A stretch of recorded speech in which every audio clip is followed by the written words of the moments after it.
sedang ada bahaya besar. Pengalaman di Purwakarta bagaimana saya dan kawan-kawan, para kiai, para ulama di Purwakarta, saudara, melawan habis-habisan agar Purwakarta tidak dijadikan sebagai kota berhala, saudara. Dirubah jadi kota kiai, kota santri menjadi kota berhala. Nggak boleh Jawa Barat dirubah menjadi provinsi berhala, betul? Dan kepada Bupati Purwakarta, Deddy Mulyadi, kalau anda serius mau perang, jangan gunakan masyarakat.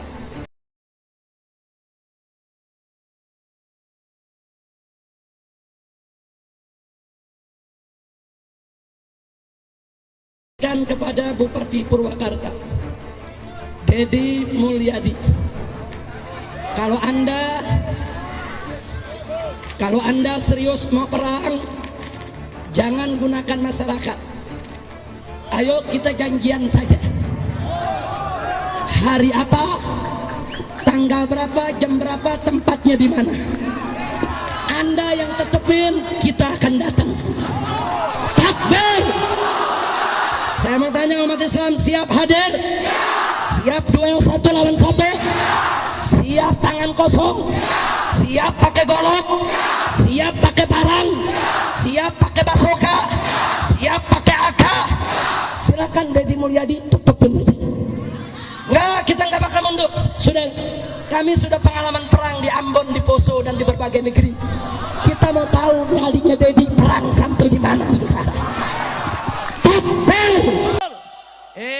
Mereka besok yang ingin berlibur ke puncak, mereka besok yang ingin bertahun baru di puncak, silakan kalian rayakan, silakan kalian peringatkan, silakan kalian ramaikan itu malam tahun baru di puncak. Tapi jangan coba-coba sebar maksiat di wilayah puncak, betul? Nanti mereka yang maksiat, mereka pulang ke Jakarta, orang puncak yang kena musibahnya, betul? Nah sekarang saya tanya saudara, bagus tidak? Bagus tidak? Dukung semua, takbir. Nah, jadi setiap malam 31 kita bikin tablik akbar, kita kasih peringatan-peringatan. Bukan itu saja, selebaran, saudara, di mana-mana tempat, jangan coba-coba puncak dijadikan sebagai tempat maksiat. Dan alhamdulillah ketika itu Bupati ikut mendukung. Bahkan ketika itu Pak Kiai setiap tahun Pak Bupati hadir, ikut mendukung kegiatan ini, saudara. Ketika itu tahu Bupati yang sekarang, apalagi gubernur yang sekarang, nah nggak tahu dah tuh urusannya. Hati-hati aja Jawa Barat jadi kabupaten atau provinsi berhala, hati-hati. Ayo semuanya nih, hati-hati nih Jawa Barat. Bu, mana ibu-ibu? Bu, angkat tangannya bu. Hati-hati, ini di Jawa Barat nih sedang ada ala khatarin azim, sedang ada bahaya besar. Pengalaman di Purwakarta bagaimana saya dan kawan-kawan, para kiai, para ulama di Purwakarta, saudara, melawan habis-habisan agar Purwakarta tidak dijadikan sebagai kota berhala, saudara. Dan saya tidak mau terjadi di Jawa Barat ini, saudara, karena yang bersangkutan pernah mimpin Purwakarta, dirubah jadi kota kiai, kota santri menjadi kota berhala. Nggak boleh Jawa Barat dirubah menjadi provinsi berhala, betul? Betul? Siap robohkan berhala, siap hancurkan berhala, siap sepikan Jawa Barat dari segala berhala. Takbir! Saudara, pilkada boleh kalah, tapi perjuangan Islam nggak boleh kalah, betul? Betul? Pilkada kita kalah, tapi bukan berarti perjuangan Islam kita berhenti, betul? Siap tetap berdakwah, siap tetap beramal ma'ruf nahi munkar, siap untuk lawan kemusyrikan, siap untuk terus sebarkan Islam. Takbir! Sallu ala nabi. Nah, itulah saudara, sekali lagi saya katakan, kenapa malam 31 ini diadakan puncak berzikir, memohon pertolongan Allah agar mereka yang datang merayakan tahun baru ke puncak diberikan taufik dan hidayah, agar mereka tidak sebar segala macam maksiat di puncak, agar puncak dan sekitarnya sampai ke Bogor, sampai ke Cianjur sana diberkahi oleh Allah Subhanahu wa taala. Amin ya Rabbal. Itu toleran. Cuman orang Jawa Barat adalah tidak berani menghadapi orang yang intoleran. Pelaku intoleran di Jawa Barat ada dua komunitas. Satu kaum urban, yang kedua adalah kaum migran. Datang dari negara lain ke sini, tiap hari membanggakan leluhurnya, tiap hari bercerita keunggulan leluhurnya, tiap hari kita harus mendengarkan riwayat-riwayat leluhurnya. Setelah itu kita bermahabbah pada mereka, menghormati mereka, mendewa-dewakan mereka, dan kita menganggap diri kita lebih rendah dari mereka.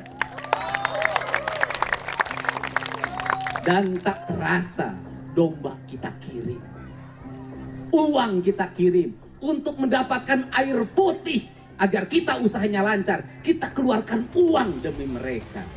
Dan kita semakin direndahkan martabatnya sebagai suku dan sebagai bangsa. Padahal mereka makan setiap hari dari kita.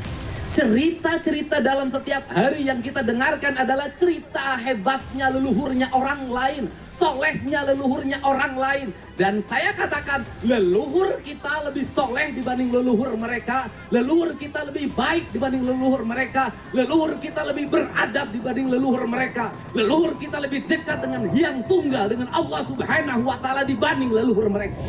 Berdasarkan konstitusi, konstitusi kita adalah Pancasila. Pancasila nanti diterjemahkan dalam berbagai peraturan perundang-undangan. Pertanyaannya adalah, ada nggak undang-undang yang melarang perilaku seperti saya? Oke, misalnya ada nggak undang-undang yang larang bikin patung? Ada nggak pasal yang mengatur patung itu perbuatan pidana? Ada nggak undang-undang yang melarang kebebasan berpendapat, berpikir? Yang saya sampaikan, kan nggak ada. Yang menjadi problem kita hari ini adalah konstitusi dikalahkan oleh persepsi.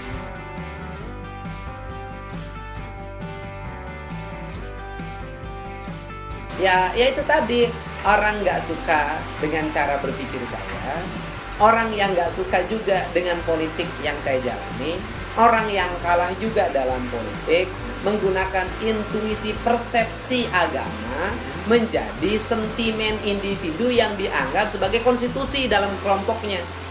Masa konstitusi negara dikalahkan oleh konstitusi kelompok? Masa polisi kalah sama laskar?